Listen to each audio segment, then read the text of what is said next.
One morning, expensive cars lined up in front of a huge office. Those who got out of the car were wearing suits, ties, and shiny shoes. Everyone's eyes were filled with an intense desire to move fast and succeed. In that crowd, a young man was walking quietly towards the main gate of the office. He had an old bag on his shoulder. His clothes were slightly folded, and his shoes were so old that it seemed like he had been walking for a long time. His name was Shubho. No one looked back at him, because in everyone's eyes he was a common employee. But Shubho was not ordinary.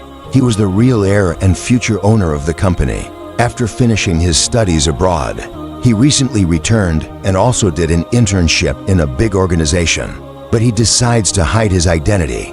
He felt that if he had to take charge of the company, he needed to know what his team was like, who was honest, who was flattering, and who had forgotten humanity in the arrogance of his own path. For this reason, he disguised himself as a cleaner, broom in hand, and entered the office. As he crossed the gate, he heard the sound of quick footsteps. A woman in high heels was approaching him. Her name was Sananda. She was the assistant manager of the company. She was known for being very strict, powerful, and for supervising her subordinates. Seeing Shubho, Sananda's eyes sharpened. She looked at him from top to bottom and said in a harsh voice, "Why are you standing here? Clean everything right now. This is not your place to stand." Shubho lowered his head. For a moment, a subtle pain seemed to pierce his chest, but he kept a calm expression on his face. He silently picked up the broom and moved to a corner. It was not easy for him to tolerate this insult, but he knew his real purpose was something else. This was not a game, but a big test where it was very important for him to succeed. Before leaving, Sananda sarcastically said, "Yes, don't show laziness here like an old cleaner. Otherwise, you won't last long." Hearing her words, some employees around chuckled. Some laughed softly, and some pretended to hide their faces with their files and left. No one imagined that the person they considered a common cleaner would determine their fate tomorrow. Shubho scratched the floor with a broom and silently vowed that he would see everything, endure everything, and bring the truth to everyone when the time came. The environment of the food court was as bustling as ever. Some employees were laughing loudly. Some were chatting with coffee mugs in hand. Shubho was quietly busy cleaning in a corner with a broom in his hand. His eyes were on the floor, but his ears were listening to everything. Suddenly a woman laughed loudly and pointed, "Oh look, the new cleaner looks absolutely rustic. It seems like this is the first time he's been in a big office." Another girl sitting next to her immediately said, "Yes, it seems he doesn't even know the elevator button." Another employee sitting with them further insulted him. "Tomorrow, he shouldn't ask to eat with us in the canteen." Everyone's laughter echoed simultaneously. The air was filled with the smell of hatred and arrogance. But Shubho did not raise his head. There was a slight, silent smile on his lips. He was silently remembering everyone's faces. He knew that these moments were the real test where people's character could be understood. He was engraving everyone's true colors in his mind. A little later, everyone finished their laughter and coffee cups and left the dining hall. Shubho was still busy cleaning. Somewhere inside him, a spark of anger might have been ignited, but he calmed his mind. He knew that if he became emotional, his whole plan would fail. He had to proceed with patience and wisdom. Evening was falling. An expensive, brightly lit car pulled up outside the office door. Shubho watched from afar as Sananda got into the car, talking on the phone. Arrogance in her demeanor and haughtiness in her behavior were evident. The security guard standing nearby opened the car door, and Sananda smiled and sat inside. The words she spoke on the phone reached Shubho's ears. "Yes, honey. Take me to a 5-star restaurant tonight. I can't go to any cheap cafe." Shubho watched the scene intently for a moment. Then he slowly lowered his eyes. Only one thought came to his mind. This arrogance will not last long. Power and position cannot always save a person. One day or another, the truth will come out. Shubho quietly walked out of the office. The cold evening air touched his tired body, but in his eyes was the glow of a firm resolve. This was the beginning of a long game where every lie, every arrogance, and every injustice was about to be exposed. The floor was still wet. "Did you clean this?" Suddenly Sananda's harsh voice was heard. "The floor is still wet. If someone slips, Do you have no sense?" Shabo lowered his head and quietly started cleaning the floor again. Some employees standing nearby looked at each other. Perhaps someone felt a little sympathy, but no one dared to speak. They knew that talking in front of Sananda meant inviting trouble for themselves. Everyone looked away and got back to their work. During these days, Shabo became acquainted with an old cleaner named Firoz. Firoz had been working in the company for many years. He was a simple, straightforward person. He spoke little but had a very clean heart. He always worked hard and never argued with anyone. The employees often made fun of him. Some called him the old cleaner, while others ridiculed his clothes. But Firoz never minded. Shabo saw a different kind of light in Firoz. While working with him, he asked, "Brother, you have been here for so many years. Don't you feel bad when people insult you like this?" Firoz smiled and replied, "Respect comes from above. These people who are laughing today will forget tomorrow. But if we do our work honestly, our mind remains peaceful." These words touched Shabo's heart. He felt that this man, though seemingly weak, was actually the strongest. During meal times, Firoz often shared his bread. One day he gave half a piece of bread to Shabo and said, "Here, my son, you eat too. I am a single man, I manage. You are young, you need more strength." Shabo's eyes welled up slightly.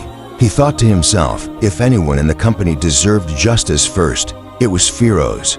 He became an admirer of Firoz's strong character and gentle heart. At that moment, Shabo vowed to himself that one day he would restore the rights of not only Firoz but every person who had been suppressed here for years. But he knew the time had not yet come. He had to endure much more and wait for the right moment. That days passed, and Shabo began to closely observe the events happening in every corner of the office. One afternoon, news came that some money had been stolen from the company's cooperative society room. As soon as the news spread, there was an uproar in the office. Everyone left their desks and started discussing. Some said there might have been a mistake in the paperwork. Others said it was definitely the work of an internal employee. The commotion was still going on. At that moment, Sananda entered the hall quickly. She had some papers in her hand and a red flush of anger on her face. She loudly said in front of everyone, "I know who stole the money.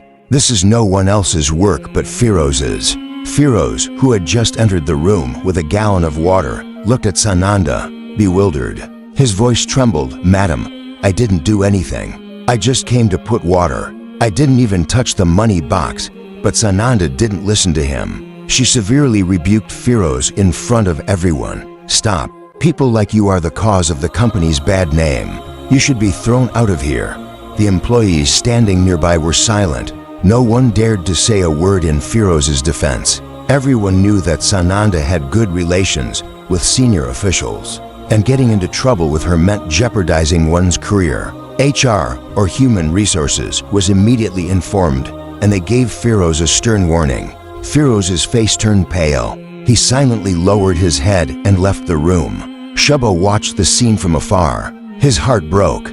He knew Firoz was innocent, but everyone just looked away. At night, when the office was empty, Shabo quietly entered the security room. He went to the computer and opened the camera recording of the room.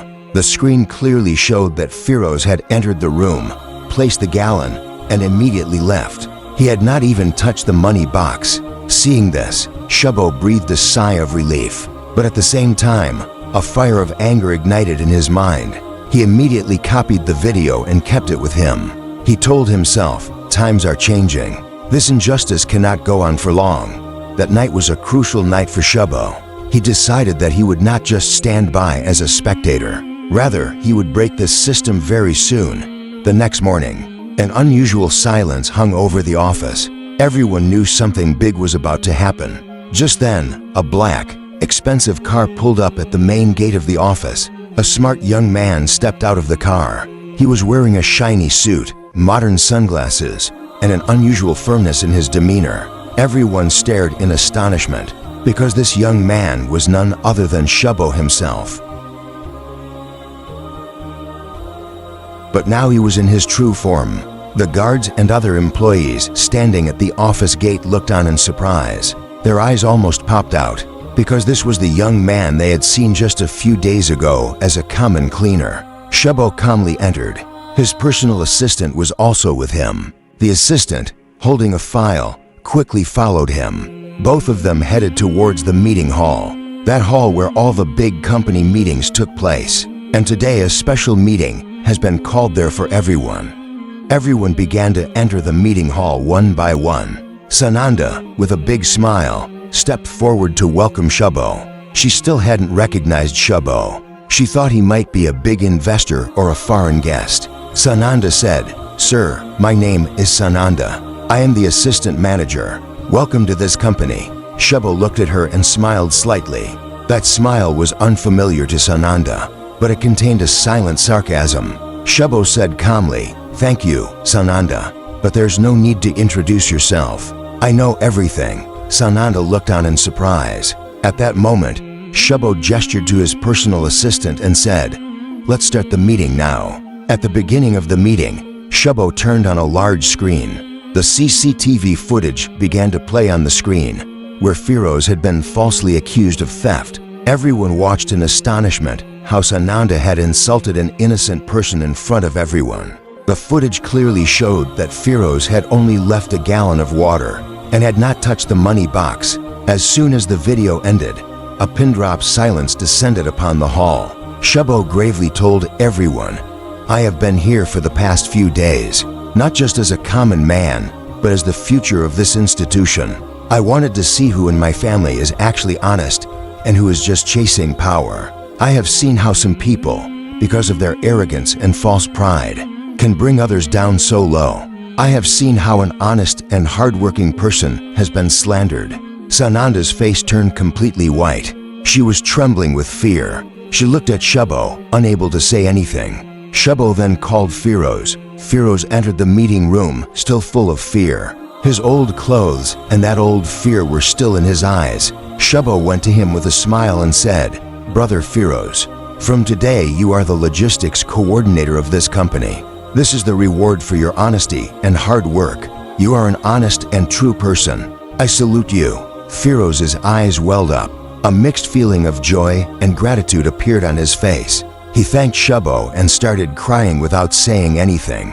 Then Shebo looked at everyone and said, "This company will not make room for those who lack humanity and honesty." As a result, Sananda was expelled from the company. Shebo later called Sananda personally and said, "Life doesn't end here. You still have a chance to change. Arrogance may give temporary respect, but in the end, it takes everything away." He then gave her a card and said, "We have a training program. If you wish, you can join it. There you can start anew."